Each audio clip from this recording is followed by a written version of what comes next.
Notre Père éternel, toi qui as tout créé, Dieu tout-puissant, c'est par ton Saint-Esprit que Jésus fut conçu, Christ notre Sauveur. Oui, je crois. Bonjour à tous ceux qui sont en présentiel sur Zoom et plus tard sur YouTube. Nous vous souhaitons la bienvenue et nous vous saluons dans le nom de Jésus encore ce matin. C'est la journée que l'Éternel a faite et c'est pour lui que nous sommes là ce matin. J'aimerais vous lire simplement un verset qui se trouve dans le psaume 135. Il nous est dit « Louez l'Éternel car il est bon, chantez à son nom car il est favorable ». Dieu nous est favorable encore ce matin. Alors nous avons tout le loisir de le louer, de l'adorer, de vraiment prendre toute notre place dans la louange et l'adoration ce matin. Je vais prier pour introduire ce moment. Père éternel, nous voulons nous approcher encore de toi.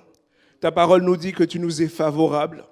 Tu t'es choisi un peuple et tu as mis devant nous un chemin tout tracé au travers de ton Fils Jésus. Et ce matin encore, nous sommes là pour te louer, pour t'adorer. Qu'il n'y ait personne ce matin qui reste la bouche fermée devant toi, mais que ce matin encore, chacun nous puissions reconnaître que tu es Dieu, reconnaître que tu es celui qui est assis sur le trône, même si nous ne maîtrisons pas ce qui se passe autour, mais toi, tu es assis sur le trône, toi, tu contrôles tout et nos vies sont entre tes mains. Alors ce matin, prends toute la place au milieu de nous et que ton nom seul soit élevé dans le nom de Jésus. Amen. Voilà, nous avons ce verset qui est là, qui est du psaume 22 au verset 28 qui dit « Car à l'Éternel, selon les traductions, car à l'Éternel appartient le règne, il domine sur les nations. » Et ce matin, nous avons 3 chants à vous proposer qui parlent de notre pays. Mettre notre pays sous la bénédiction de Dieu, mettre notre pays dans la grâce de Dieu et puis sous sa bénédiction. Et nous voulons prier pour notre pays, nous voulons prier pour le monde entier, mais pour notre pays, la France en particulier. Et que vraiment Dieu puisse, dans nos vallées, dans nos montagnes, dans nos cités, qu'il y ait un peuple nombreux qui puisse le bénir, l'élever, puisse le connaître aussi, puisse vraiment apprendre à le connaître. Nous annonçons le roi.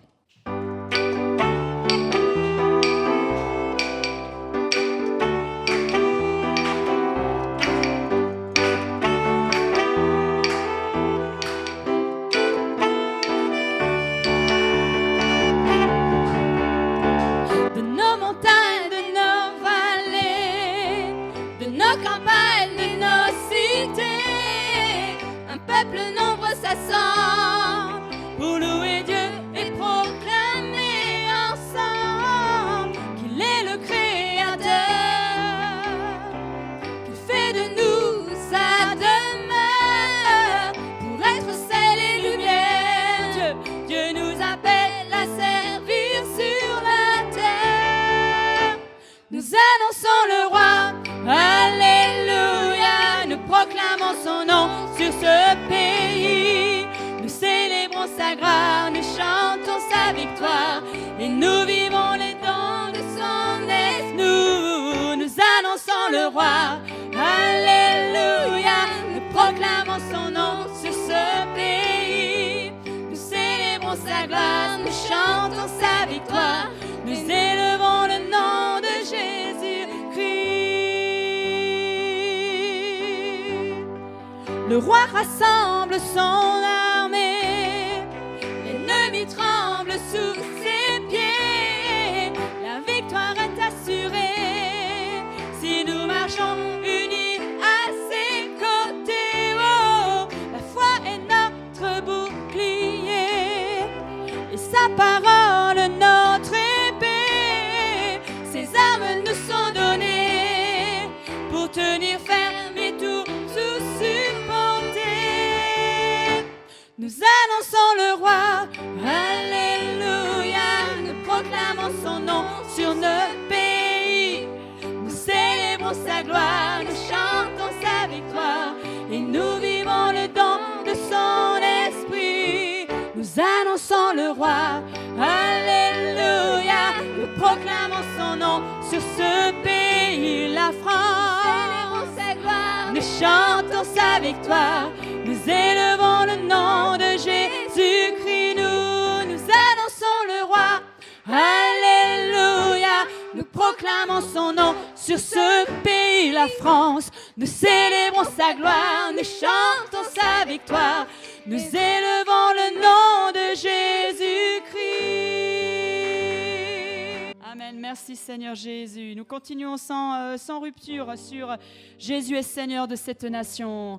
Jésus est Seigneur, Jésus est Seigneur, Jésus est Seigneur, Jésus est Seigneur de cette nation. Encore une fois, Jésus est Seigneur, Jésus est Seigneur, tu es, Jésus est Seigneur, il est le maître, Jésus est Seigneur de cette nation. Son trône est fondé sur la justice. Son trône est fondé sur l'équité. Son sang et son sang a vaincu l'ennemi de nos âmes. Il est le puissant libérateur.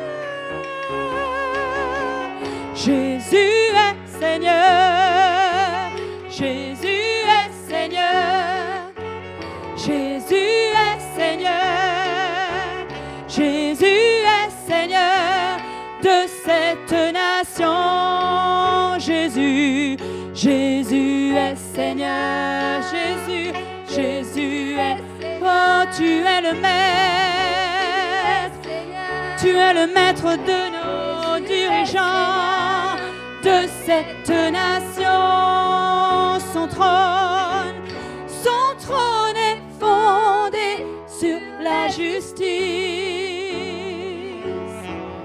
Son trône est fondé sur l'équité. Merci Seigneur. Et son sang a vaincu l'ennemi de nos âmes. Il est le puissant libérateur. Jésus est Seigneur, Jésus est Seigneur, tu es Jésus, tu es le maître. Jésus est Seigneur de cette nation. Comme une prière, Jésus est Seigneur, nous te le disons, Jésus est Seigneur, nous le proclamons. Jésus est sur la France, notre nation. De cette nation, Jésus, tu es le maître. Jésus est Seigneur sur nos quartiers, Seigneur, sur nos voisinages, Seigneur, sur nos écoles, Seigneur, de cette nation.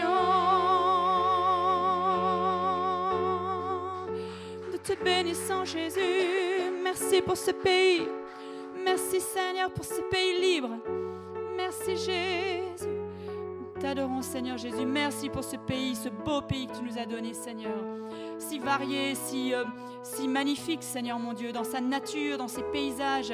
Merci, Seigneur. Nous te bénissons pour la liberté, Seigneur. Nous te bénissons, Seigneur Jésus. Pour ceux qui nous gouvernent, Seigneur Jésus, nous les bénissons en ton nom, Seigneur. D'accord, pas d'accord, nous les bénissons, c'est ce que ta parole nous demande, Seigneur Jésus. Nous bénissons, Seigneur, les maires, les dirigeants. Nous bénissons, Seigneur, ceux qui s'engagent dans notre pays pour l'équité, pour la justice, Seigneur, pour la vérité. Oh, Seigneur, nous bénissons ton nom, Jésus. Alléluia, merci, Seigneur. Guéris ce pays.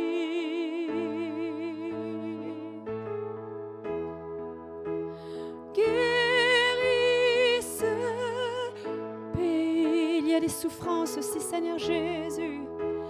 Guéris ce pays. Répands Répands sur lui ton Esprit Saint.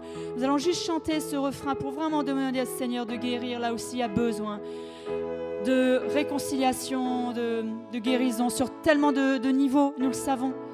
C'est pour tous les pays pareil, mais pour le nôtre aussi.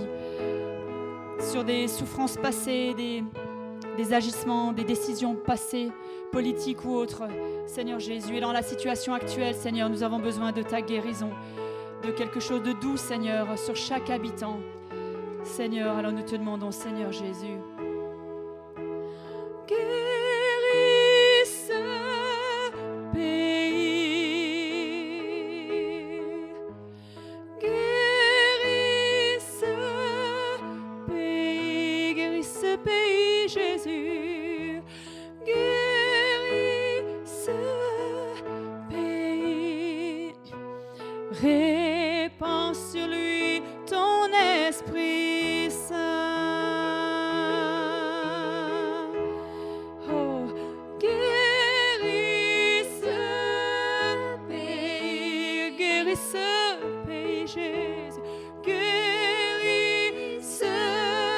Guéris nos villes, Seigneur Jésus. Guéris ce pays. Répands sur lui ton Esprit Saint. Alléluia, Jésus, nous te prions pour notre pays, Seigneur. Chaque habitant, Seigneur, chaque famille, Jésus, chaque adolescent, chaque enfant, Seigneur. Oh, montre-lui ta puissance, Seigneur. Seigneur, le cri de nos cœurs, Jésus. Guéris ce pays, Seigneur. Montre-nous aujourd'hui ta puissance. Ô Seigneur, c'est le cri de nos cœurs. Viens nous guérir, viens nous guérir, nous relever, que ton esprit nous réveille, guérir. Guéris ce pays, Jésus. Guéris ce pays. Guéris ce pays. Répands sur lui ton Esprit Saint. Ton esprit tel un flot se rapproche, prêt à recouvrir tout ce pays. Viens Jésus pour instaurer ta justice. Ô Seigneur, viens nous réveiller. Guéris ce pays, Esprit de Dieu. Guéris ce Esprit de Dieu, viens guérir. Guéris ce pays. Répands sur lui ton esprit. Guéris nos vies, toute ma vie aussi, Seigneur. Guéris toute ma vie. Commence par nous, Seigneur. Guéris toute ma vie. Oh, guéris toute ma vie. Répands sur elle ton Esprit Saint. Encore une fois, guéris ma vie, Jésus. Guéris toute ma vie. Commence par nous, Seigneur Jésus. Guéris toute ma vie. Guéris nos vies, Jésus.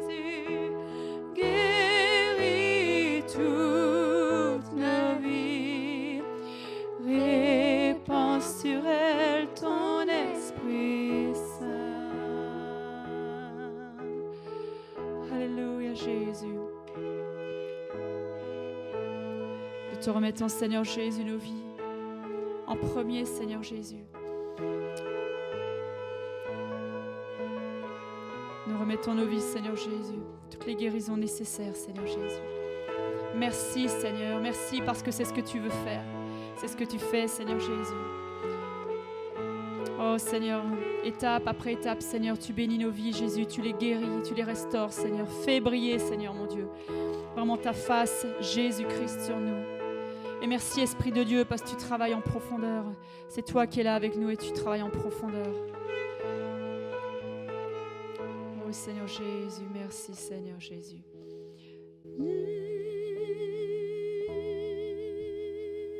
Alléluia, Seigneur, merci, Jésus. Nous adorons ton nom, Seigneur. Alléluia. Surtout, n'hésitez pas à pouvoir prendre un temps pour nous remettre devant Dieu ce matin sur Zoom, mais ici aussi en présentiel, vraiment, que nous puissions lui parler. Le Seigneur entend ce matin, il entend clairement nos voix. Il entend clairement nos appels pour la bénédiction de notre pays, mais aussi l'appel pour la grâce dans nos propres vies. Oh Seigneur, à la fois nous sommes ici pour t'adorer et te rendre un culte de célébration, d'action de grâce, de louange. Et Seigneur, tu vois l'état de nos cœurs aussi, nos besoins. Et Seigneur, merci, parce que dans cette louange, tu réponds aussi. Et nous voulons, Seigneur, à la fois bénir et à la fois te dire combien dans nos faiblesses nous avons besoin de toi, Seigneur. Alléluia, gloire à toi. Merci, Jésus. Prenons un temps pour élever la voix ou rester en silence aussi. Nous pouvons aussi rester dans le calme et le silence pour méditer ces grâces, ces promesses de Dieu qui sont faites, mises en place par toi, Esprit de Dieu. Oui, Seigneur, c'est bon de t'appartenir. Je te rends gloire ce matin parce que tu m'as sauvé à grand prix. Je te remercie, Seigneur, parce que tu as guéri ma vie. Tu as transformé tant de choses, tu m'as restauré, tu m'as réconcilié. Tu as donné un sens, Seigneur. Et ce matin, je viens à toi avec une grande joie, une grande reconnaissance, parce que je sais ce que tu as fait. Je sais de quoi tu es capable. Je connais une vie changée, c'est la mienne. Je connais des tas de vies changées autour de moi. J'entends ce que tu fais, je vois ce que tu fais dans la vie de ceux qui se confient en toi. Alors ce matin, je veux vraiment te remercier pour qui tu es. Je te remercie parce que tu es le cœur et le centre de la joie, du bonheur, du sens de la vie. Alors je te remercie parce que actuellement nous avons tellement besoin de toi et plus que jamais. Non seulement nous ici présents à Pontoise, non seulement ceux qui écoutent ce culte, qui participent à ce culte, mais aussi tout être humain a tellement besoin de toi. Alors merci parce qu'aujourd'hui ton nom est élevé dans nos cœurs, dans nos bouches, dans nos pensées, à travers les églises du monde entier. Mais aussi, nous voulons que nos vies te reflètent pleinement, Seigneur. Alors, prends toute la place encore ce matin. Amen. Seigneur, merci. Parce que tu nous donnes de voir les choses comme les voir. Quand je regarde dehors et que je vois les feuilles bouger, je sais qu'il y a du vent. Alors, quand je vois la terre qui bouge comme elle bouge en ce moment, je sais qu'il se passe des choses. Je ne sais pas d'où elles viennent, je ne sais pas où elles vont, tout comme le vent. Mais il se passe des choses et tu es en route, Seigneur. Tu es en route depuis déjà pas mal de temps et tu vas droit au but. Il ne nous est peut-être pas donné de savoir exactement quoi, quand, comment, mais en tout cas, on sait que c'est toi qui diriges, c'est toi qui as l'autorité, c'est toi qui es le maître de nos vies. Et je te demande, Seigneur, la sagesse, le discernement, la vigilance, la persévérance. Jésus, béni. Et surtout, j'attends de toi des révélations, Seigneur, pour que mes pieds se posent où il faut. Et quand je pense à cette parole qui dit « Quand la prudence fait défaut, le peuple tombe et le salut est dans le grand nombre des conseillers. » Alors, Seigneur, suscite des conseillers parmi nous, des hommes avertis, des hommes de connaissance et d'intelligence qui ont vraiment l'intelligence profonde de qui tu es, pour que nous soyons vraiment sous les ailes de ton conseil, que nous sachions faire attention à ce qui sort de nos bouches, mais en même temps, donne-nous d'être d'être vigilant, oui, dans ce qui arrive dans nos pensées, mais pertinent aussi. Affûte notre discernement pour que nous ne nous diluons pas, pour que nous n'allions pas dans tous les sens, que nous soyons directement là où souffle ton vent, là où souffle le salut. Merci pour éclairer le royaume devant nous. Merci pour nous donner la vision, pour que ça nous donne les forces et l'allant et l'élan d'aller, que ton vent nous pousse, Seigneur, vers le bien, vers le bon, vers le beau, vers le meilleur. Je te loue, Seigneur, et te remercie si j'ai réussi à prier derrière mon écran avec l'Église. Merci, Alléluia Seigneur aujourd'hui, Jésus. Seigneur. Merci. Avec mes frères et sœurs, je me joins à eux. Amen. Oui, Jésus. Amen. Merci. Psaume 16. Ô Dieu, protège-moi car je me réfugie en toi. Je dis à l'Éternel, toi, tu es mon Seigneur et mon bonheur est en toi seul. Je suis plein d'affection pour tous ceux qui sont saints dans le pays. Ce sont eux qui sont vraiment grands. Mais tous ceux qui s'empressent après un autre Dieu ne font qu'augmenter leurs tourments. Je ne prendrai pas part à leurs sanglantes libations. Le nom de ces idoles ne passera pas sur mes lèvres. L'Éternel est ma part et la coupe où je bois. Tu garantis la part que j'ai reçue. Tu en as fixé les limites. C'est un jardin plein de délices. Oui, c'est pour moi un patrimoine merveilleux. Oui, je veux bénir l'Éternel qui me conseille. Et même dans la nuit, je suis instruit dans mon être intérieur. Je garde constamment les yeux fixés sur l'Éternel, car il est à ma droite pour que je ne vacille pas. Voilà pourquoi mon cœur est dans la joie. Mon âme exulte d'allégresse. Ainsi mon corps repose dans la confiance. Tu ne m'abandonneras pas dans le séjour des morts. Tu ne laisseras pas un homme qui t'est attaché descendre dans la tombe. Tu me feras connaître le chemin de la vie. Plénitude de joie en ta présence, délices éternelles auprès de toi. Alléluia. Merci Seigneur parce que oui, c'est toi qui veilles sur nous, sur chacun de nous. C'est toi qui veilles sur ton peuple. C'est toi, Seigneur, qui bâtit ton Église, Seigneur. Et tu nous dis aussi que rien ni personne ne prévaudra contre elle, Seigneur. Merci, mon Dieu, oui, parce que nous avons cette assurance en toi, Seigneur, que quoi qu'il arrive, Seigneur, quels que soient les temps que nous traversons, Seigneur, quels que soient les obstacles, Seigneur, quelles que soient les situations auxquelles nous devons faire face, Seigneur, quelles que soient les décisions, Seigneur, de nos dirigeants, Seigneur, quoi qu'il arrive, Seigneur, c'est toi qui maintiens toute la terre, Seigneur. C'est toi qui bâtis ton Église, Seigneur. Et rien ni personne ne prévaudra contre elle, Seigneur. Merci, Seigneur, pour cette assurance que nous avons en toi, Seigneur. Merci, Seigneur Jésus, toi le roc, Seigneur, toi notre rocher, Seigneur, inébranlable, Seigneur, infaillible. Merci, Seigneur, parce que c'est toi qui es notre force, Seigneur, c'est toi qui es notre appui. Merci pour ton Saint-Esprit, Seigneur, qui nous conduit, qui nous instruit, qui nous révèle, qui nous apprend, Seigneur, de toi, qui tu es et ta volonté, Seigneur. Merci aussi, Seigneur, parce que tu as aussi inscrit en nous des chemins tout tracés, Seigneur, des chemins tout tracés. Merci, Seigneur. Merci parce que nous ne sommes pas perdus, Seigneur, sans toi. Nous ne sommes pas dans l'obscurité, Seigneur. Nous ne sommes pas dans l'obscurité, Seigneur, parce que tu es avec nous.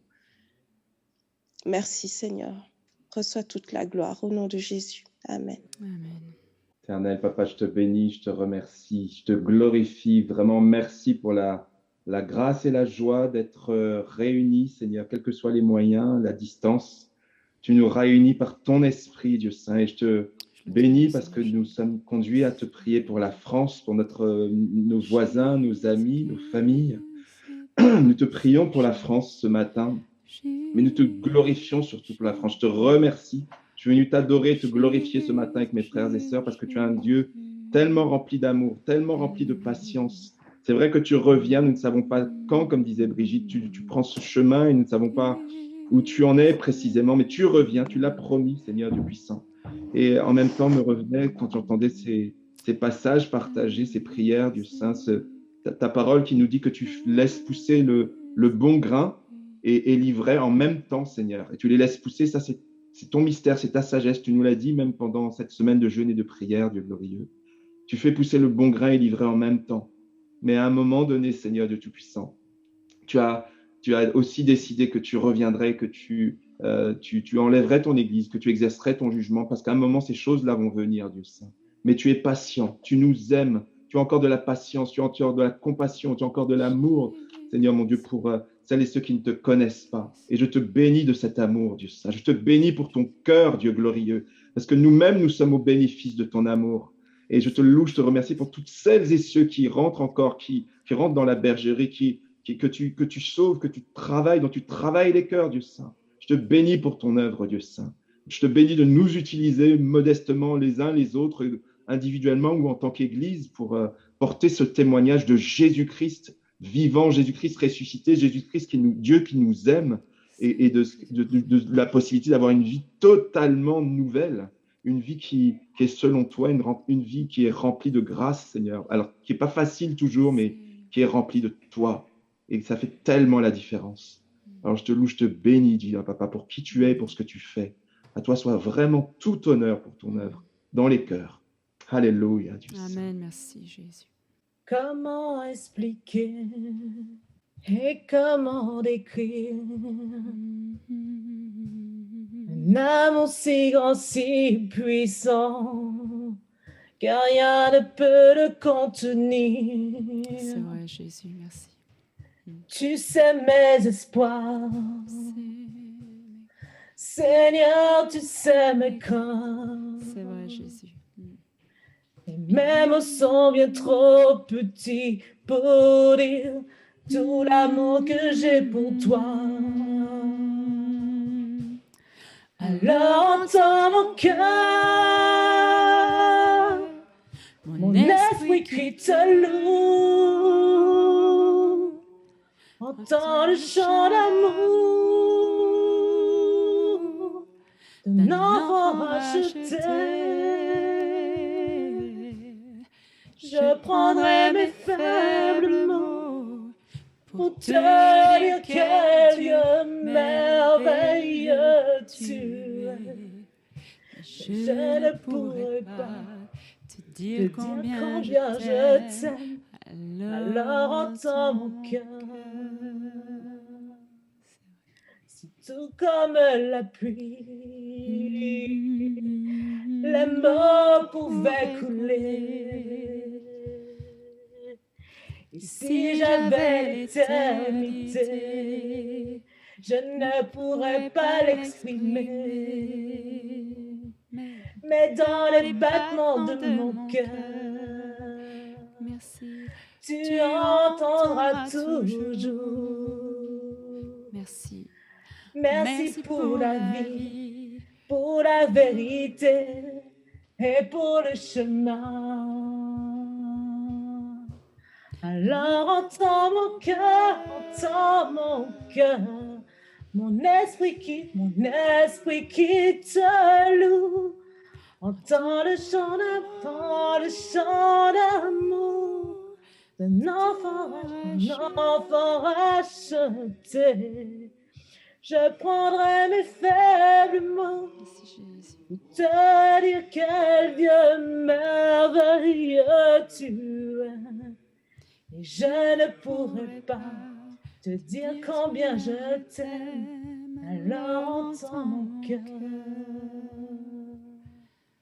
Et je ne pourrai pas te dire combien je t'aime. Alors entends mon cœur. C'est vrai, mon Dieu. Entends l'intimité de nos cœurs, Seigneur, mon Dieu. Même ces soupirs inexprimables, même que nous ne sommes pas conscients pour nous, mon Dieu, qui nous attirent vers toi, Seigneur. Merci, tu sais tout de nous, Jésus. Merci vraiment pour toutes les prières qui étaient dans les cœurs ce matin, qui sont encore restées, Seigneur. Oh Jésus, mais tu connais tout. Merci parce que tu sais tout de nous, Jésus. Merci Seigneur. Merci d'être le Maître des nations, le Seigneur des nations, l'Éternel des armées. Merci Seigneur, nous voulons que tu sois notre Seigneur, notre Roi, notre Maître. Nous bénissons ton nom. Merci Jésus. Alléluia, merci. Si vous avez encore des prières, gardez-les pour tout à l'heure. On va faire un peu différemment ce matin. On va faire un temps d'annonce maintenant pour avoir le temps vraiment de se poser sur deux, trois informations. Et nous reprendrons encore un temps de louange après, dans lequel vous pourrez, si vous le souhaitez, encore intervenir avant le temps de prédication. Alors la première annonce, c'est par rapport à la chaîne YouTube de l'Église. Donc il y a de plus en plus d'abonnés. Là, on est à 111 abonnés. Donc c'est bien, ça progresse. Continuez à vous abonner, à inviter vos amis à le faire. Donc je vous invite donc toujours à aller sur la chaîne YouTube de l'Église. Vous voyez qu'il y a de plus en plus de vidéos. D'ailleurs, tout est conservé. Je crois qu'on est autour de 70 ou 80 vidéos maintenant. Et donc vous pouvez revenir en arrière, voir les séries précédentes si vous pensez à un message ou si vous voulez recommander un message à quelqu'un ou partager sur vos réseaux sociaux. Et bien surtout, faites-le librement. Vous avez également les vidéos maintenant qui sont disponibles pour l'éveil à la foi. Donc voilà, elles sont également dessus. Donc c'est pour les enfants, mais aussi pour les parents. Donc vous les parents, n'hésitez pas à regarder pour pouvoir accompagner également vos enfants dans ce qu'ils vivent, tout simplement pour l'éveil à la foi et poursuivre cela. Donc j'attire votre attention donc surtout à vous abonner sur la chaîne et à côté vous avez une petite cloche, vous cliquez sur la cloche et vous activez les notifications, ce qui fait que dès qu'il y aura une nouvelle vidéo, vous serez automatiquement averti. Voilà. La deuxième chose, c'est que cela fait maintenant plusieurs semaines que chaque vidéo est chapitrée.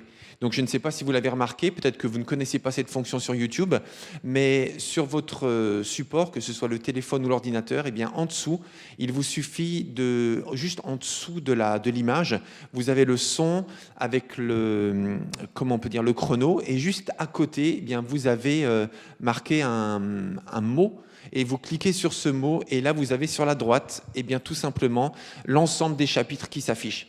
Ce qui fait que depuis plusieurs semaines, vous pouvez désormais accéder directement aux parties du culte qui vous intéressent. Alors vous pouvez tout regarder évidemment, mais si vous manquez de temps, vous pouvez aller directement au chant ou aux prières, ou directement à la prédication, ou directement à la Sainte Seine, ou aux annonces. Voilà, vous n'êtes pas obligé de tout regarder ou de vous égarer dans la vidéo pour essayer de chercher de trouver ce que vous cherchez, mais vous avez maintenant des chapitres. Et vous avez également en dessous de la vidéo également la liste des chapitres avec le timecode à côté. Et vous avez également, quand il y a des liens, il y a le lien Eloasso pour les offrandes. Et quand il y a d'autres liens avec des références bibliques ou autres, eh bien tout est également en dessous de la vidéo. Donc on s'améliore et on cherche toujours à proposer du contenu qui est de plus en plus adapté, de plus en plus qualitatif. Donc on voulait vous informer de cela. Donc ça c'est par rapport à la chaîne YouTube. Une autre annonce, donc sans transition, qui n'a strictement rien à voir, c'est par rapport au groupe de louanges. Donc au nom de l'équipe pastorale, je souhaite faire une annonce à propos du groupe de louanges. Donc notre sœur Marion Moncho, ne fait malheureusement plus partie du groupe de louanges.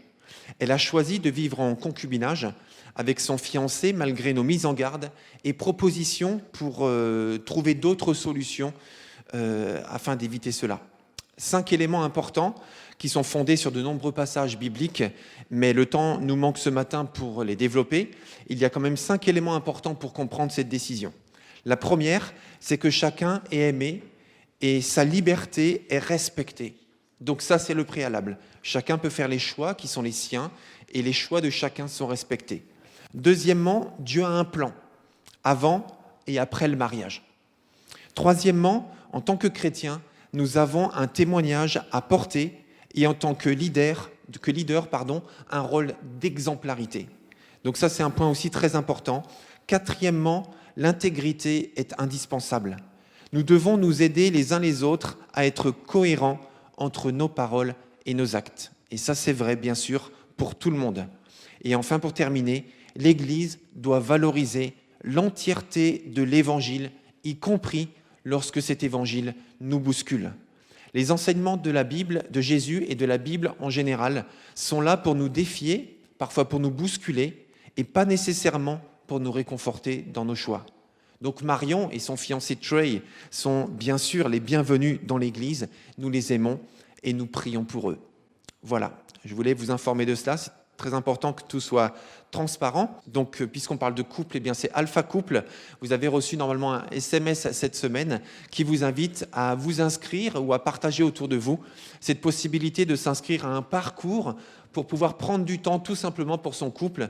La seule condition pour faire partie de ce parcours, eh bien, c'est premièrement d'avoir minimum 2 ans de vie commune et puis deuxièmement de s'inscrire avant le 1er mars. Donc, vous avez reçu une information, un lien d'inscription, c'est simplement l'email de l'association Passion pour tous, qui est, voilà, vous avez reçu l'information. Et donc, il y a cette soirée à partir du 3 mars, et ce sera chaque mercredi soir de 20h45 à 22h15. Et le protocole sanitaire nous oblige de le faire en distanciel par Zoom. Donc voilà, mais ce sera un temps privilégié pour chaque couple, que vous soyez jeune ou moins jeune, que vous soyez en bonne santé ou au contraire en difficulté. Eh bien, ce sera le moment de prendre du temps pour vous, tout simplement, et d'aborder 7 thématiques différentes qui sont ressourçantes et encourageantes pour chacun de nos couples. Donc n'hésitez pas à vous inscrire, vous avez reçu le message. Avant le 1er mars, il y aura simplement un livre à acheter par personne, et le tout va coûter entre 15 et 20 euros, je crois, mais c'est le seul achat qu'il y aura à faire pour ce parcours de cette soirée. Voilà. Ensuite, à Cœur Ouvert nous a demandé de faire une annonce puisque vous aurez la possibilité de commander bientôt les chocolats de Pâques. Donc vous recevrez un message cette semaine avec toutes les informations. Et enfin, pour terminer cette semaine, pour terminer les annonces, bien sûr, cette semaine, on se retrouve mardi à 20h30 pour prier. Donc, je vous invite à vous connecter sur le lien habituel avec le mot de passe habituel. Et puis, ce vendredi, nous aurons une soirée spéciale à 20h avec notre sœur Brigitte Blaise. Vous le savez, elle est conteuse, elle est professionnelle. Et cette semaine, elle va nous inviter à participer à un atelier de la parole. Donc, sur Zoom, vous avez le lien. C'est toujours le même pour les études bibliques du vendredi à 20h. Ça promet d'être exceptionnel, donc ne manquez pas de participer ce vendredi à 20h. Et dimanche prochain, on se retrouve pour le culte, pour cette 4e partie de la série sur Romains 12. Voilà, ça c'est pour les annonces, donc on les a fait en début de culte, ne partez pas, évidemment, c'est que le début du culte. On va chanter encore un chant de louange ensemble, et puis ensuite j'aimerais vous partager la parole, tout simplement à partir de Romains 12. Oh, quelle paix dans ce moment, dans le calme de ta présence, quand le bruit faiblit et tu parles à mon âme. Tu as toute mon attention, fais-moi entendre ta voix, je ne veux rien manquer. Seigneur, mon cœur désire plus de toi, mon cœur recherche ta face, alors je cède à toi. Et tout en moi est ému par ton amour, captivé par qui tu es. Conduis-moi à te connaître plus encore. Je veux m'approcher de toi, laisser mes peurs derrière moi.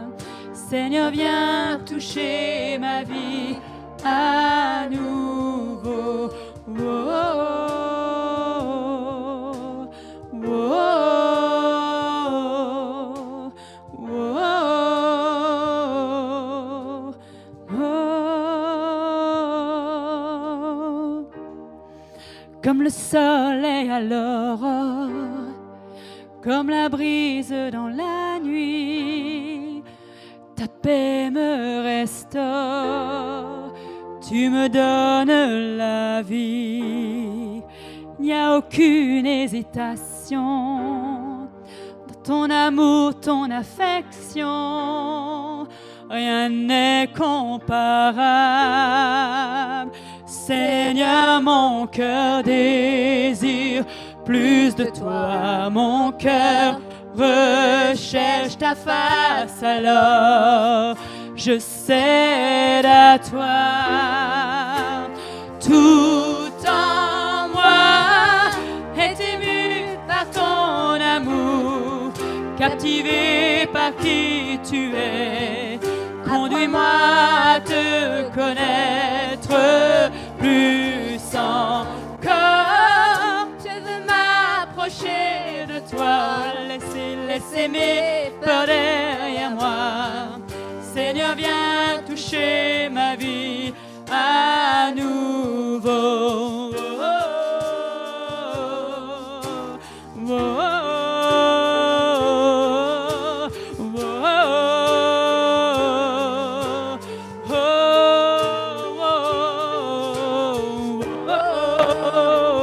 Touche-nous, Seigneur.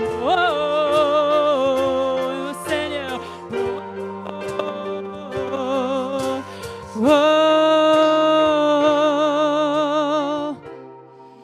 À toi j'ouvre mon cœur, Seigneur. À toi j'ouvre mon cœur à jamais.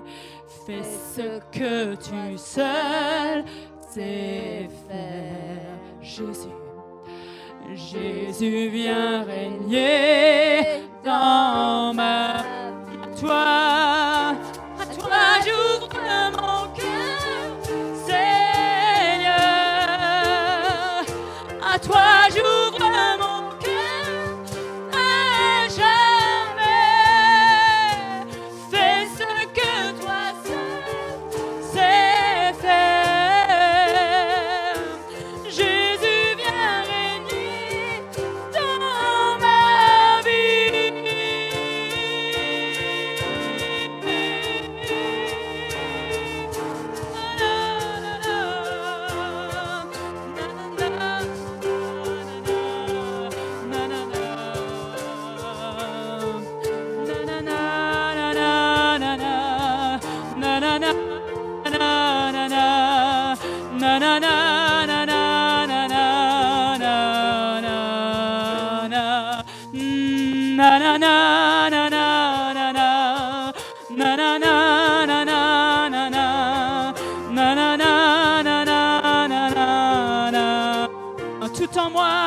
Tout en moi est ému par ton amour, captivé par qui tu es. Conduis-moi à te connaître plus encore. Je veux m'approcher de toi, laisser mes peurs derrière moi. Seigneur, viens toucher ma vie à nouveau.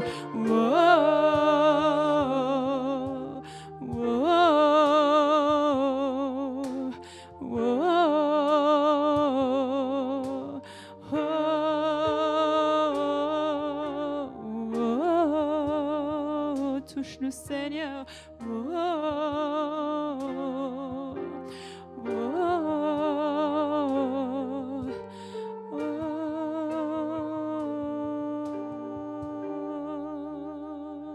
Nous voulons nous approcher de toi, Jésus, et nous laisser toucher par toi, Seigneur Jésus. Que ta sainteté, Seigneur, se reflète dans nos vies, Jésus. Seigneur, nous voulons nous laisser toucher par toi et nous approcher de toi. Alléluia. Te laisser faire ce que toi seul sais faire, Seigneur. Oh Jésus, il y a tant de choses que toi seul peux faire dans nos vies. Seigneur, toi seul sais faire, Jésus. Oh, toi seul sais faire. Alléluia, touche-nous, Jésus. Esprit de Dieu, touche-nous. Oh, fais ce que toi seul peux faire et sais faire. Oh, Seigneur Jésus. Alléluia. Merci pour ce mystère. Merci. Na na na na na na na. Na na na na na na na. Na na na na na na na. Na na na na na na na.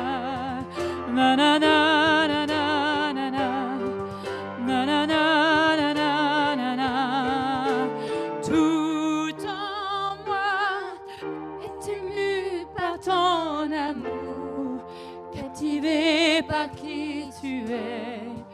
Appelle-moi à te connaître plus encore. Je veux m'approcher de toi, laisser mes peurs derrière moi. Seigneur, viens toucher ma vie à nouveau.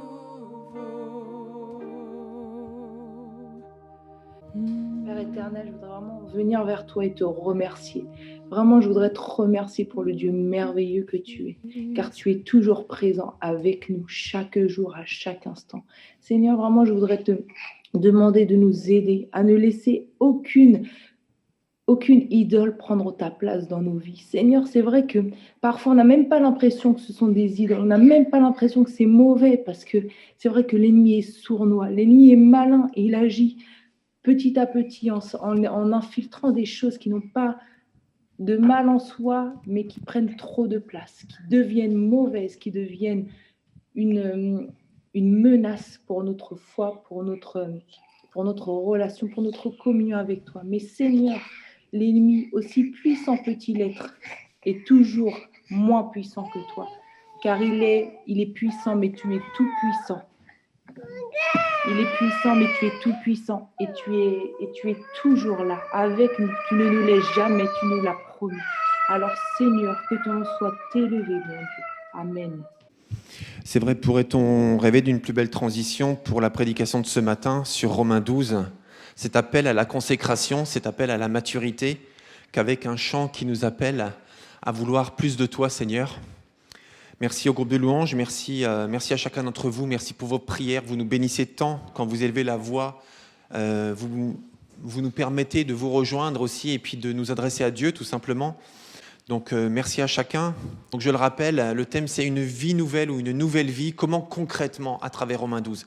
Et Romains 12, c'est un peu comme une feuille de route pour pouvoir savoir comment vivre notre vie et quel est le plan de Dieu pour tout ce qui est bon, tout ce qui est excellent, tout ce qui est parfait. L'apôtre Paul a réussi à synthétiser en un chapitre finalement l'essence même de la vie chrétienne et nous défie ce matin, nous qui sommes croyants ou peut-être vous qui n'êtes pas croyants, je ne sais pas comment vous vous situez, mais en tout cas c'est un défi et non seulement c'est un défi à vivre la volonté de Dieu, mais c'est aussi un défi à trouver sens à la vie.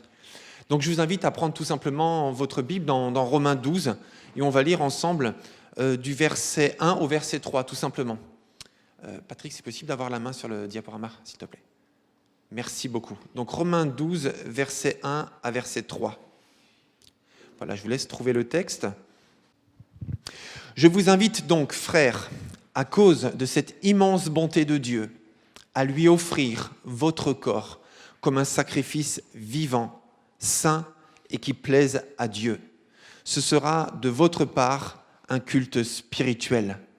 Ne vous laissez pas modeler par le monde actuel, mais laissez-vous transformer par le renouvellement de votre pensée pour pouvoir discerner la volonté de Dieu, ce qui est bon, ce qui lui plaît, ce qui est parfait. En vertu de la grâce que Dieu m'a faite, voici ce que je dis à chacun d'entre vous. Ne soyez pas prétentieux, n'allez pas au-delà de ce à quoi vous devez prétendre, tendez au contraire à une sage appréciation de vous-même, chacun selon la part que Dieu lui a donnée dans son œuvre régie par la foi. Amen. Prions. Père éternel, je te prie ce matin de bénir ta parole, la Bible qui est merveilleuse, qui nous parle encore aujourd'hui. Merci pour ce livre précieux, ce livre saint, ce livre sacré, qui reste encore tellement moderne. Et ce matin, tu auras tellement de choses à nous dire à travers ces quelques versets. Nous allons peut-être être même surpris de voir à quel point ces textes nous rejoignent aujourd'hui, en 2021, ici à Cergy-Pontoise, en France et même dans le monde. Alors merci mon Dieu, parce que toi-même tu as dit que le ciel et la terre passeront, mais ta parole ne passera pas. Parce que ta parole n'est pas enfermée dans le passé, mais ta parole est vivante parce qu'elle est inspirée par l'Esprit et elle parle à des gens vivants comme nous qui sont dans un monde vivant. Alors merci de nous parler ce matin. Nous venons à toi tels que nous sommes, avec nos certitudes et nos doutes, avec nos convictions et nos questions. Nous venons à toi tout simplement. Guide nos vies par ta parole au nom de Jésus. Et tout le monde dit Amen. Où je suis d'accord exactement, puisque c'est un des sens de Amen. Alors la semaine dernière, nous avons vu ce que Dieu voulait le plus de ma part. Et ce que Dieu voulait le plus de ma part, c'est moi. C'est moi tout simplement. C'est moi tout entier, c'est toi tout entier. Et le thème d'aujourd'hui, c'est comment pouvons-nous vivre le meilleur en Dieu. Alors aujourd'hui, on va particulièrement s'arrêter sur un verset, sur un seul verset, c'est sur le verset 2. Ne vous laissez pas modeler par le monde actuel, mais laissez-vous transformer par le renouvellement de votre pensée pour pouvoir discerner la volonté de Dieu, ce qui est bon, ce qui lui plaît et ce qui est parfait. Et donc c'est vraiment ce verset qui va nous conduire ce matin pendant la prochaine demi-heure. Alors dans ce passage, dans ce verset, nous avons 2 commandements. Un commandement négatif et un commandement positif. Et ensuite, l'apôtre Paul dit pourquoi. Alors à chaque fois, on verra ce que ça signifie. On va prendre beaucoup de temps sur la première partie de ce verset et ensuite, à peu près 2 tiers de temps, 1 tiers sur la deuxième partie de ce verset. Et la semaine prochaine, on va continuer avec la deuxième partie de ce verset. Alors la première partie, donc ce premier commandement que l'apôtre Paul donne dans ce verset, c'est « Ne vous laissez pas modeler par le monde actuel ». Alors qu'est-ce que ça signifie ? C'est une vraie question qu'on doit se poser parce qu'on pourrait y donner plusieurs interprétations et on pourrait se dire, oui, mais ça veut dire quoi, en fait, ne pas se laisser modeler par le monde actuel ? Parce que finalement, nous vivons dans une société, nous vivons géographiquement dans un endroit. Alors, qu'est-ce que cherche à dire l'apôtre Paul ? Alors, ce qui est intéressant de noter déjà dans ce texte, c'est que le verbe est sous la forme passive. Le verbe, ça veut dire que le sujet est passif par rapport au verbe. Ce n'est pas lui qui est actif, mais c'est le monde. Donc, ne vous laissez pas modeler par le monde actuel. Donc, dans ce texte, on voit que la tournure est volontairement choisie à la forme passive. Et en plus que cela se produit continuellement. Donc, ne vous laissez pas modeler par le monde actuel. Alors, bien sûr, ici, l'apôtre Paul ne parle pas du monde géographique. On ne parle pas d'un pays, on ne parle pas d'une région, d'un secteur ou d'un quartier, mais plutôt du système de valeurs qui est dynamisé par celui que la Bible appelle le prince de ce monde. Et qui a un objectif très très simple. Je ne sais pas si vous savez qui est le prince de ce monde. Nous vivons dans un pays où il y a une démocratie, donc on n'a pas de prince, on n'a pas de roi, on n'a pas de monarchie, nous avons une république, nous sommes dans une république, nous avons un gouvernement élu démocratiquement. Donc peut-être que vous dites, mais qui est le prince de la France, qui est le prince de l'Europe, qui est le prince de ce monde ? Eh bien la Bible lui donne un nom. Il l'appelle l'accusateur, on l'appelle le tentateur, on l'appelle le séducteur, on l'appelle Satan, tout simplement. Donc celui qui règne en filigrane sur ce monde, en fait, c'est celui qui cherche à nuire à l'humanité. Et la Bible dit clairement que son objectif est simple, c'est de voler, c'est d'égorger et de détruire. Donc son but, c'est de semer la division, de blesser, de donner de l'amertume, de faire du mal insidieusement et de te séparer de ton Créateur et de te conduire à faire des choix qui vont abîmer ta vie et tes relations. Et ça, c'est vrai tout au long de la vie, pour tout être humain. Et c'est pour cela que l'apôtre Paul demande aux chrétiens de Rome, on va y revenir dans quelques minutes, donc ne vous laissez pas modeler par le monde actuel. Ça veut dire que bien sûr, tout n'est pas mauvais dans ce monde, mais tout n'est pas non plus bon dans ce monde. Donc il s'agit de discerner, comme dit l'apôtre Paul, ce qui est bon, ce qui est agréable à Dieu et ce qui est parfait, pour ne pas se laisser modeler. Ça veut dire avoir une attitude qui soit, on va dire, de discernement pour savoir faire le tri dans ce qui nous environne afin de ne pas nous laisser piéger par des valeurs qui finalement nous causeraient du trouble, nous causeraient du tort et cela durablement. Et c'est pour ça que l'apôtre Paul dit à chaque personne, en fait il y a même certaines traductions qui ne disent pas « ne vous laissez pas », mais « arrêtez de vous laisser modeler par ce monde ». Donc l'apôtre Paul dit clairement à chaque personne qui écoute ce message, eh bien de ne pas se laisser faire par les valeurs ambiantes qui trop souvent viennent polluer nos vies. Alors, à qui s'adresse d'abord l'apôtre Paul? Donc, bien sûr, là, on parle de nous, puisqu'on lit ce texte, donc on va d'abord chercher à savoir de quelle manière ce texte peut s'adresser à nous, mais toujours, comme tu l'as dit Sébastien d'ailleurs aux enfants lors de ta vidéo pour l'éveil à la foi, très très bonne vidéo d'ailleurs, hein, ainsi que chacun des moniteurs et monitrices d'ailleurs, vos vidéos sont exceptionnelles. Eh bien, tu parlais du contexte. C'est bien ça, Sébastien? Eh bien, on va prendre le contexte. Donc, à qui s'adresse d'abord l'apôtre Paul? Eh bien, l'apôtre Paul s'adresse d'abord aux chrétiens de la ville de Rome, puisque c'est la lettre de Paul aux Romains, exactement. Donc, il n'y a pas de surprise. Donc, forcément, Paul s'adresse d'abord aux chrétiens qui habitent dans cette ville de Rome. Et figurez-vous, je disais à l'instant que Paul dit cela aux chrétiens de Rome en leur demandant de ne pas se laisser modeler ou polluer par certaines valeurs ambiantes. Eh bien, c'est exactement ce qui se passait dans la ville de Rome. Alors, quelles étaient les valeurs de leur monde dans la ville de Rome du 1er siècle? Eh bien, je vous ai mis ici un visuel avec simplement 4 valeurs très importantes dans la ville de Rome de l'époque. Donc, tout d'abord, Rome et l'Empire romain avait un empereur. Donc, on pense souvent à César, à Jules César, mais Jules César était mort depuis longtemps, puisqu'il est mort en moins 44 avant Jésus-Christ. Mais je ne sais pas si vous le saviez, mais les successeurs de César portaient aussi le nom de César. Parce qu'il a mis un sceau finalement sur l'Empire romain, ce qui fait que tous ses successeurs allaient aussi s'appeler César, mais comme un surnom finalement de leur ancêtre. Donc les chrétiens du 1er siècle avaient pour empereur Tibère, Caligula et Néron. Donc je ne sais pas si vous avez entendu parler de Caligula, il n'a régné que pendant 3 ans, mais c'était la dépravation totale. Ensuite, si vous avez entendu parler de Néron, c'était à peu près l'équivalent. Les chrétiens de Rome avaient pour empereur Tibère, Caligula et Néron. Ensuite, du temps des chrétiens qui vivaient à Rome, il y avait les jeux du cirque. Donc quand je parle des jeux du cirque, je ne parle pas des clowns qui se promènent dans une arène. Hein. Je parle vraiment des méchants qui viennent armés jusqu'aux dents, des gladiateurs, des combats avec des chars, avec des chrétiens qu'on jette dans l'arène, qu'on livre aux bêtes féroces. C'est de ça dont je parle. Donc les chrétiens de Rome vivaient dans une société dans laquelle le divertissement, c'était la violence. Donc ils étaient gouvernés par des hommes qui étaient, on va dire, pervers, certains d'entre eux en tout cas. Ensuite, il y avait le divertissement de la violence.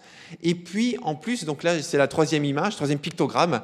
En fait, ils vivaient dans une société avec des normes sexuelles très ouvertes, très libérales, voire très libertines.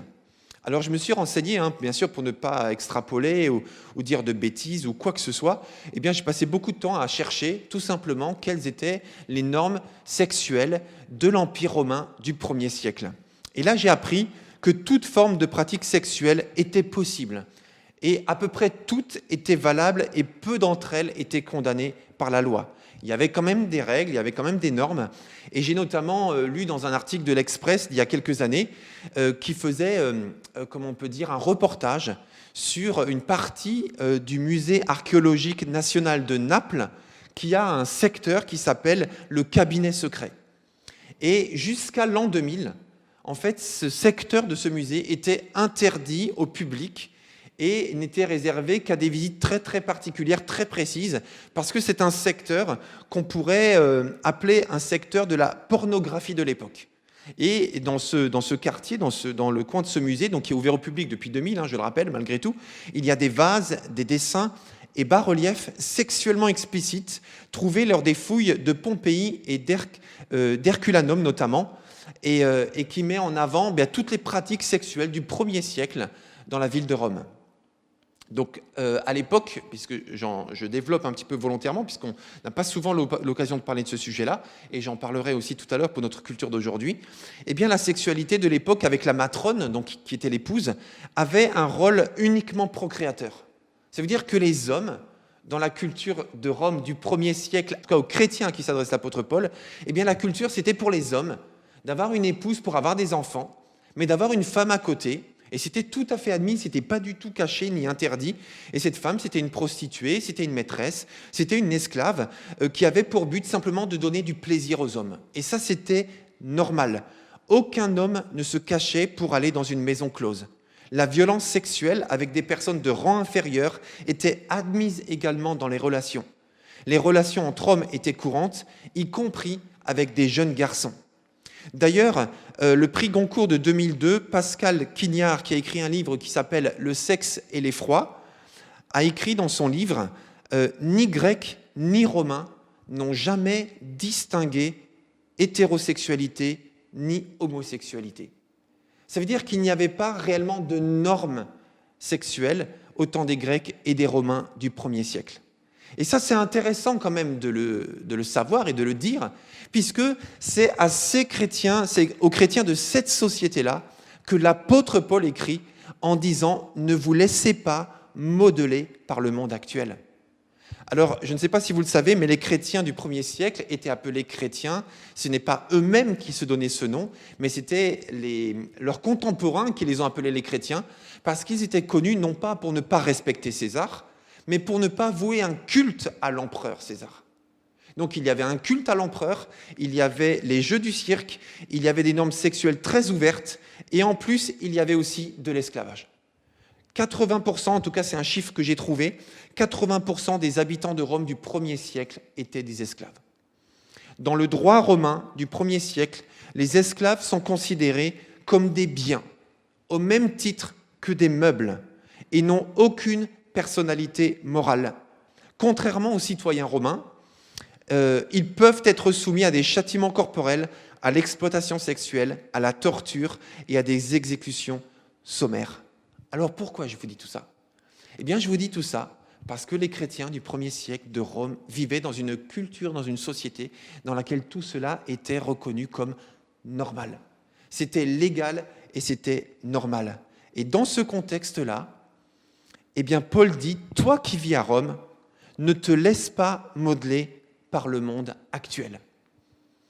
Alors maintenant, comment est-ce qu'on peut transposer cette parole, ce premier commandement de ce verset à nous qui vivons en France et à nous qui vivons à Cergy, à Paris ou n'importe où dans le monde, puisque par YouTube, vous pouvez nous suivre partout dans le monde et faire suivre cette vidéo, je me permets d'insister, à tous vos amis qui vivent partout dans le monde.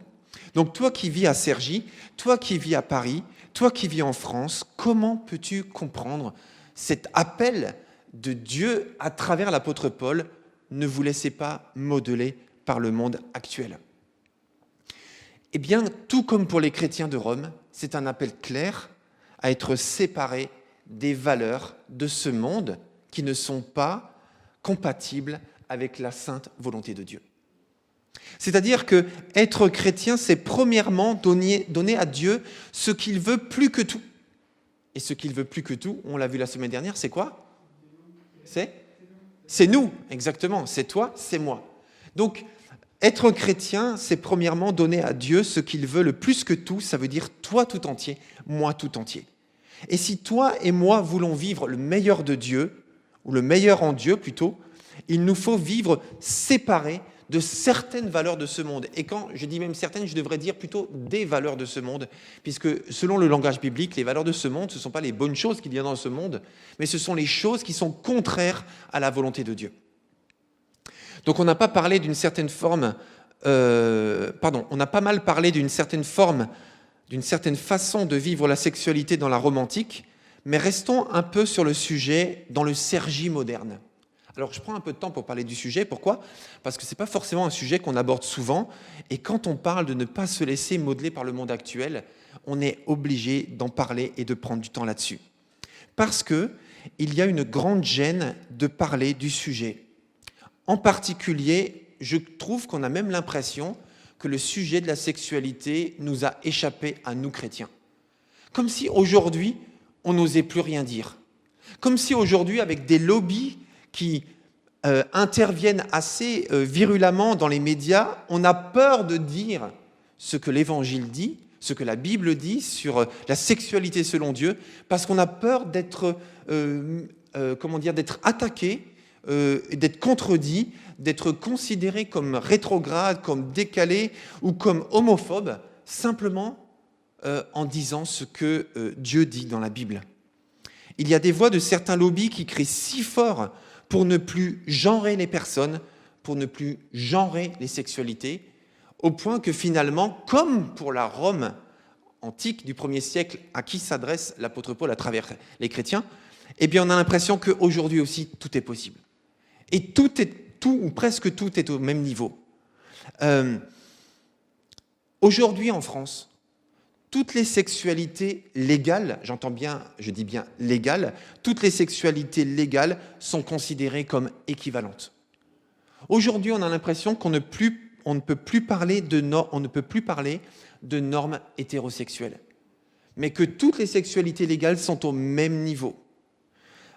Si vous êtes abonné à Netflix, nous le sommes, et j'ai rien contre Netflix, mais simplement j'ai remarqué il y a quelques mois qu'une nouvelle catégorie de films et de reportages est arrivée. Donc on connaît la comédie, on connaît les suspens, on connaît les reportages, on connaît le sport, on connaît tout ça, mais il y a aussi la nouvelle catégorie des films LGBTQ. Donc, alors je ne vais pas polémiquer là-dessus, mais nous sommes dans une société dans laquelle, eh bien, la sensibilité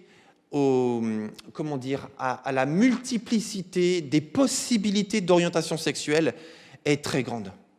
Par exemple, alors j'en ai parlé il n'y a pas très longtemps, c'était au mois d'octobre, eh bien sur Tinder, alors voilà, on se demande, tiens, pourquoi on parle de Tinder dans l'église? Eh bien on en parle dans la société, donc on peut avoir un mot à dire là-dessus. Eh bien quand quelqu'un s'inscrit sur Tinder, j'ai lu ça, eh bien il y a 52 orientations sexuelles possibles. Et elles sont toutes au même niveau. Donc je le disais, affirmer aujourd'hui une norme hétérosexuelle, c'est presque forcément vu comme homophobe. L'apôtre Paul dit aux chrétiens de Rome, qui vivaient dans un contexte équivalent à ce niveau-là, ne vous laissez pas modeler par le monde actuel. Ça veut dire garder le cap, garder des convictions qui sont basées sur la volonté de Dieu, sur ce que Dieu dit dans la Bible. Et quand j'en ai parlé au mois d'octobre, c'était sur une série de prédications qui s'appelait « C'est toi qui as raison ». Ne vous laissez pas modeler par ce monde. J'aimerais qu'on lise ensemble quelques versets dans 1 Jean, chapitre 2, versets 15 à 17. Je vous l'ai affiché sur l'écran. Et là, l'apôtre Jean dit « N'aimez pas le monde, ni rien de ce qui fait partie de ce monde. L'amour pour le Père n'est pas en lui. En effet, tout ce qui fait partie du monde, les mauvais désirs qui animent l'homme livré à lui-même, la convoitise de la chair, écoutez bien, premièrement la convoitise de la chair, deuxièmement la convoitise des yeux, troisièmement l'orgueil de la vie, tout cela ne vient pas du Père, mais du monde. Or le monde passe avec tous ses attraits, mais celui qui accomplit la volonté de Dieu demeure éternellement. Souvent dans l'histoire de l'Église, lorsque les chrétiens parlaient de l'amour de Dieu et de l'amour du monde, on traduisait cela avec une liste de choses à faire et une liste de choses à ne pas faire. Mais ce n'est pas de ça dont parle l'Évangile. Il y a bien sûr des choses ciblées qui sont condamnées dans la Bible, c'est clair, mais l'intention de Dieu n'est pas de donner une liste de choses à faire et une liste de choses à ne pas faire, parce que ça, ce sont les choses extérieures. Mais ce que Dieu veut, c'est d'abord changer le cœur. Amen. Changer l'intérieur. La force de ce dont Jean parle dans ces versets montre clairement qu'il ne s'agit pas seulement d'action, mais qu'il s'agit d'alliance. Faire une alliance avec le Père et ne pas faire une alliance avec le monde, ça veut dire un système dans lequel il y a des valeurs qui priment, qui ne sont pas compatibles avec la foi chrétienne. La question est plutôt la suivante. Qu'est-ce que tu aimes profondément? Vous avez remarqué le nombre de fois où il est parlé d'amour dans ce passage? N'aimez pas celui qui aime, l'amour pour le Père, etc., etc. Qu'est-ce que tu aimes profondément? À quoi attaches-tu ton cœur? Alors Jean dit que le système de ce monde s'articule sur 3 principes. On le voit ici au verset 16. Sur 3 principes, je l'ai mis en bleu, donc je vais le remettre ici en résumé. Donc il y a 3 principes qui animent, selon lui, le système de ce monde. La convoitise de la chair, la convoitise des yeux et l'orgueil de la vie. Et en réalité, on peut résumer l'ensemble du système que Dieu désapprouve à ces 3 choses. La convoitise de la chair, la convoitise des yeux et l'orgueil de la vie. Alors on pourrait développer 3 messages avec trois messages différents simplement avec ces trois lignes-là. On ne va pas le faire parce que je pense qu'on en parle quand même un peu régulièrement et ce matin, j'ai décidé de développer certaines choses en particulier que j'ai déjà commencé à faire. Donc la convoitise de la chair, ça veut dire quoi ? C'est l'envie de ressentir.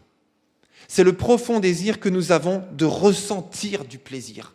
La convoitise, le désir, le plaisir, l'attirance, le désir de ressentir le plaisir. Et ça peut se manifester dans des tas de domaines différents. Mais c'est ce viscéral besoin et envie de ressentir le plaisir. Et ça se ressent dans la nourriture, dans le sexe, bien sûr, dans des achats de vêtements et dans toute autre chose, les jeux vidéo, les jeux d'argent, etc. Mais le besoin de vibrer, le besoin de ressentir du plaisir. Et ça, c'est quasiment une source intarissable. Quand elle n'est pas contrôlée, bien sûr, et soumise à Dieu. Donc la convoitise de la chair. Donc, ce monde fonctionne premièrement sur ce principe-là. Deuxièmement, sur la convoitise des yeux. L'envie de posséder. L'envie d'avoir ce que nous voyons, ce que les autres possèdent. Et beaucoup de publicités, beaucoup de médias fonctionnent avec l'attraction sur l'image. Il faut que je possède cela, et alors je serai heureux. Et après, ça passe de mode ou c'est cassé. Eh bien, il me faut autre chose, et alors je serai heureux. C'est quasiment intarissable comme moteur. Et troisièmement, c'est l'orgueil de la vie, le désir d'être.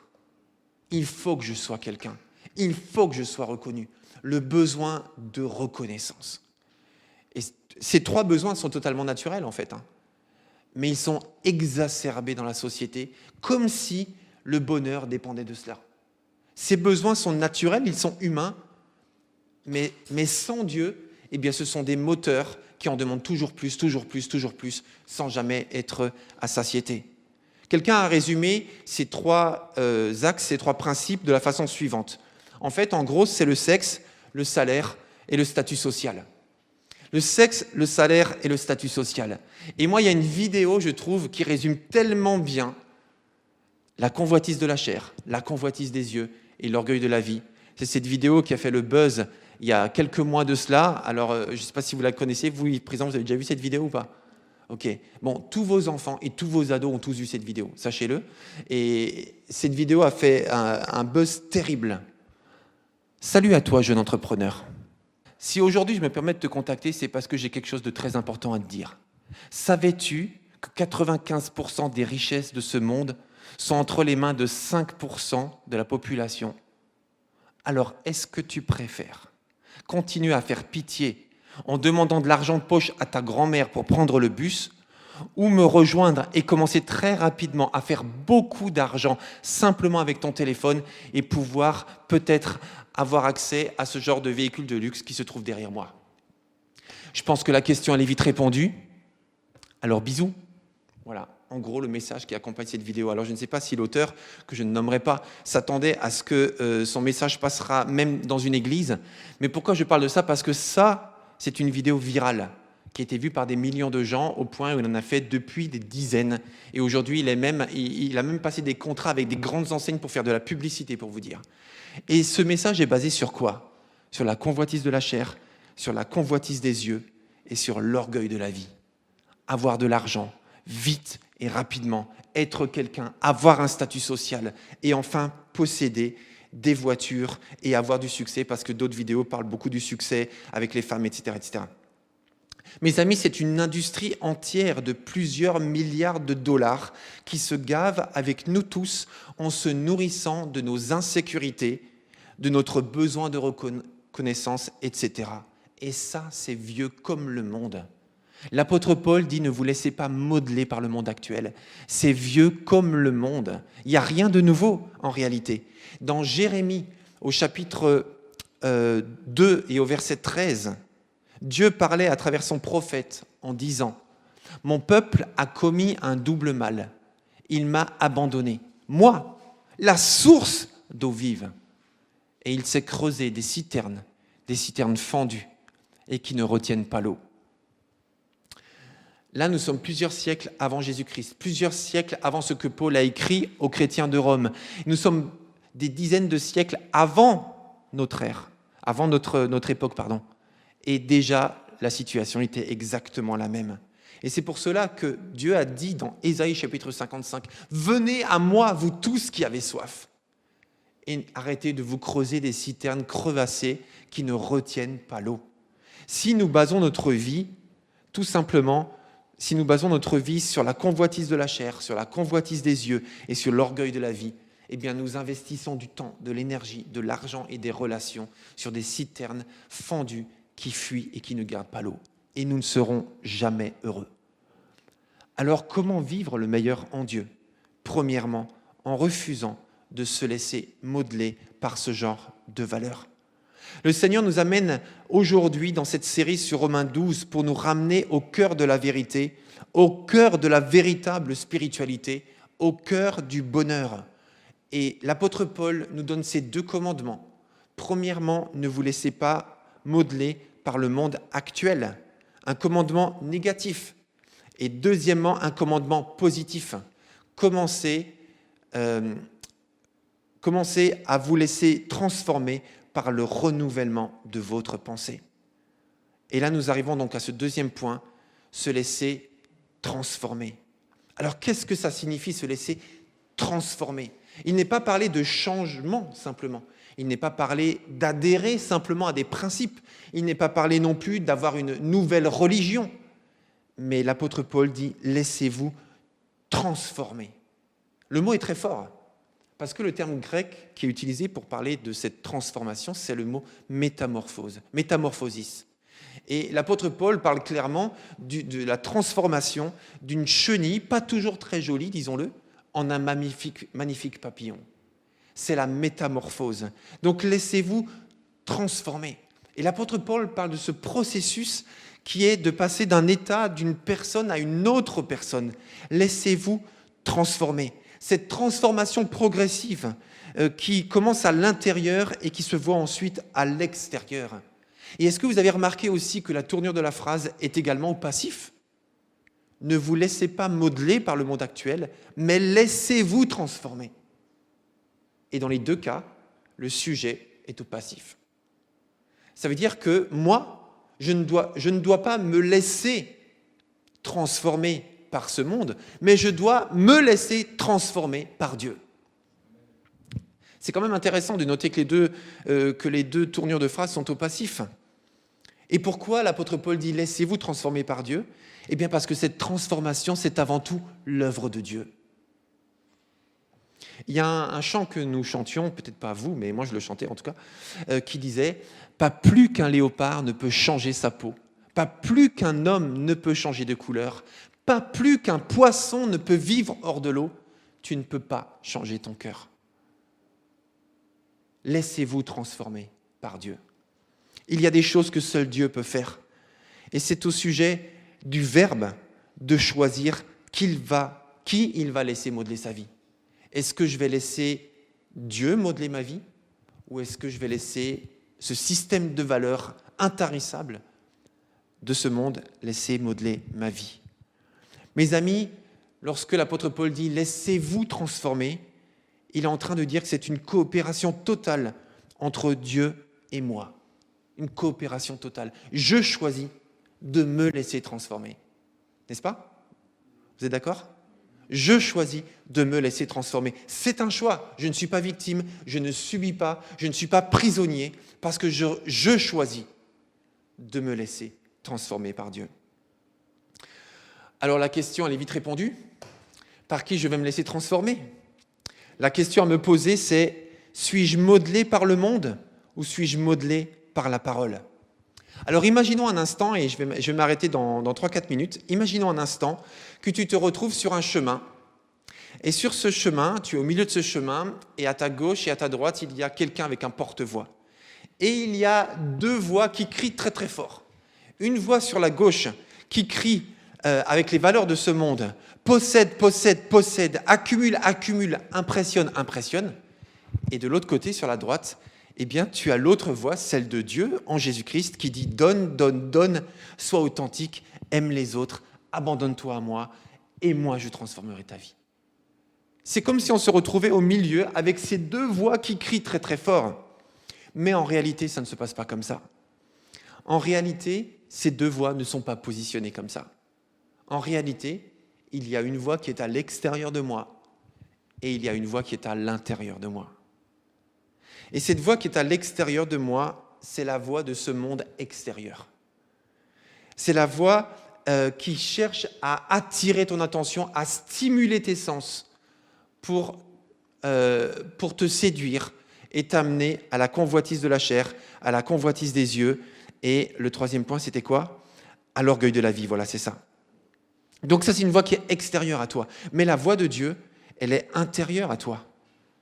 La voix de Dieu, c'est la voix de ton Créateur. Parce qu'il te connaît dans l'intimité. Parce qu'il t'a créé à son image. Parce qu'il t'aime profondément. Parce qu'il te sonde et il te connaît. C'est ce qui est dit dans un des psaumes. Parce qu'il te murmure au plus profond de ton âme ce qui est vrai. Et tu connais sa douce voix dans l'intimité et dans le secret. Et c'est bien lui. C'est ton Père. C'est ton Créateur. Écoute la voix de l'Esprit qui habite en toi. Adam et Ève ont été tentés dans Genèse 3. Jésus a été tenté dans Matthieu 5. Et tous les trois, ils ont été tentés dans le même schéma. Ils ont été tentés par la convoitise de la chair, par la convoitise des yeux et par l'orgueil de la vie. Satan est venu les tenter, Adam et Ève et Jésus avec ces trois axes. Alors là aussi, on peut développer, on ne va pas le faire ce matin. Je vous invite à le faire dans les groupes de maison notamment, lorsque ce ne sera pas cette semaine, mais la semaine suivante. Mais Adam et Ève et Jésus ont été tentés avec les trois mêmes leviers. La convoitise de la chair, je répète, la convoitise des yeux et l'orgueil de la vie. Adam et Ève ont perdu. Jésus a gagné. Comment a-t-il fait? Et là, je fais le teasing pour la semaine prochaine parce que je vais m'arrêter. Parce que c'est ce qu'on va voir en détail la semaine prochaine. Mais je vais quand même répondre à cette question. Adam et Ève ont perdu face à la tentation, basée sur ces trois leviers. Mais Jésus a gagné sur cette tentation basée sur les trois leviers. Comment Jésus a-t-il fait? Eh bien, à chaque fois, Jésus a répondu, il est écrit, il est écrit, il est écrit. Et bim, dans ta face. Voilà, c'est ça qui s'est passé. Jésus a répondu comme ça avec la parole de Dieu. Il est écrit, il est écrit, il est écrit. Ce sera le premier point qu'on va aborder la semaine prochaine lorsqu'on va continuer ce sujet sur le comment. Comment ne pas me laisser transformer par ce monde et comment me laisser transformer par Dieu. Voilà, je vous invite à la prière tout simplement pour terminer ce message. Ce matin, le Seigneur veut vraiment nous parler de la réalité de notre vie, avec des choses concrètes, avec des choses que nous voyons, que nous vivons, que nous connaissons autour de nous, peut-être dans nos propres vies. Mais c'est la réalité de la vie, tout comme Paul parlait de la réalité de la vie aux chrétiens de Rome. Père éternel, je te remercie parce que tu nous parles suffisamment clairement pour qu'on puisse comprendre. Et c'est vrai que parfois nous sommes d'accord avec toi et parfois nous ne sommes pas d'accord avec toi. Mais de toute façon, c'est toi qui as raison. Alors je te remercie parce que ce matin encore, tu nous appelles à travers l'apôtre Paul et ce merveilleux chapitre qui est une feuille de route, cette feuille de route de Romains 12, pour nous dire, ne te laisse pas modeler par les valeurs de ce monde, mais laisse-toi transformer par Dieu. Amen. Alors Seigneur, ce matin, nous prenons cela au sérieux, vraiment très au sérieux.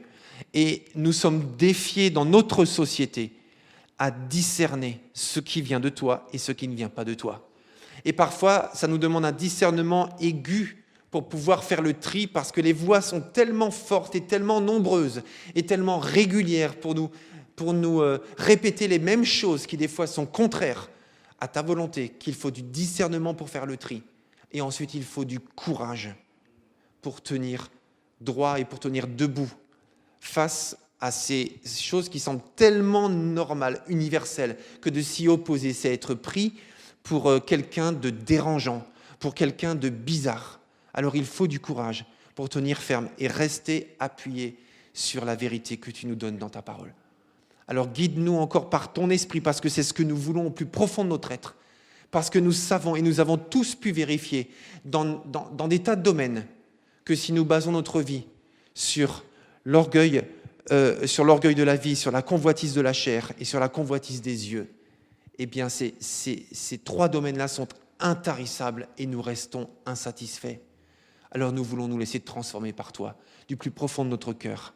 C'est notre désir. Alors accomplis ta volonté et aide-nous à le vivre plus que jamais, au nom de Jésus. Et tous ceux qui sont d'accord disent Amen. Amen. En Jésus seul.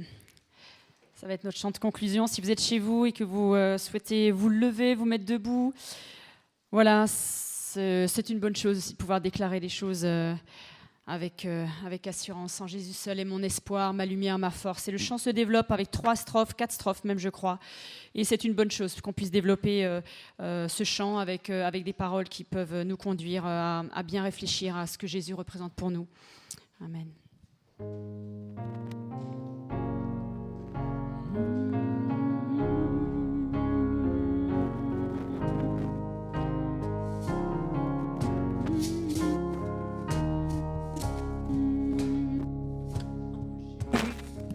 Pardon, je n'ai pas le micro, voilà, on recommence. En Jésus seul est mon espoir, lui ma lumière, ma force, mon chant, pierre angulaire, solide rempart, même quand l'orage devient violent.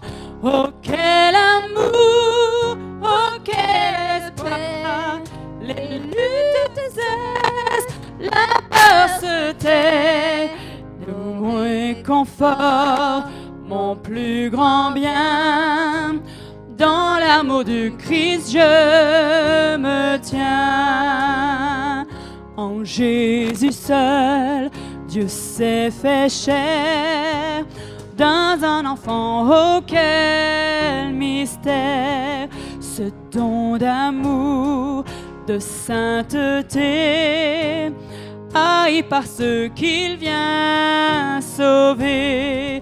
Oh qu'à la croix, il s'est livré, sur lui la colère est tombée.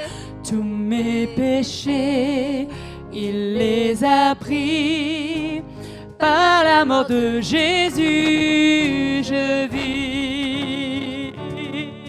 Là dans la tombe, il reposait, lumière vaincue par les ténèbres. Quel jour glorieux, il apparaît, d'entre les morts il se relève. Ma vie par sa victoire, le péché perd tout son pouvoir. Il est à moi, je suis à lui, racheté par le sang du Christ. Je vis en paix, je meurs sans crainte, gardé par la puissance du Christ, du premier cri au dernier souffle. Jésus est maître de ma vie. Les plans des hommes ou du malin ne peuvent marcher de sa main, et qu'il revienne ou me rappelle, par la force du Christ je tiendrai, qu'il revienne ou qu'il m'appelle, par la force du Christ je tiendrai. Amen. Nous voulons te promettre, Seigneur, de tenir avec toi. Par la force du Christ, je veux tenir. Merci Seigneur pour ton enseignement. Merci pour ta parole qui est notre base, Seigneur Jésus, sûre et certaine depuis les siècles, qui ne change pas. Il n'y a pas une ombre de variation sur toi et sur ta parole. Nous te remercions Seigneur. Merci pour toutes choses. Amen. Nous vous souhaitons en tout cas un très bon dimanche.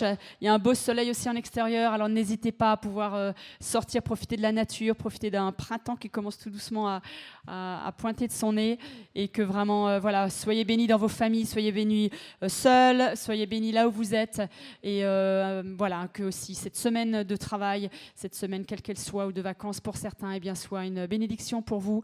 Pensez à prier pour la France toujours, à prier pour notre situation aussi, et ce monde qui a besoin de lui. Et merci au Seigneur parce qu'il nous soutient. Bon dimanche à tous, à très bientôt.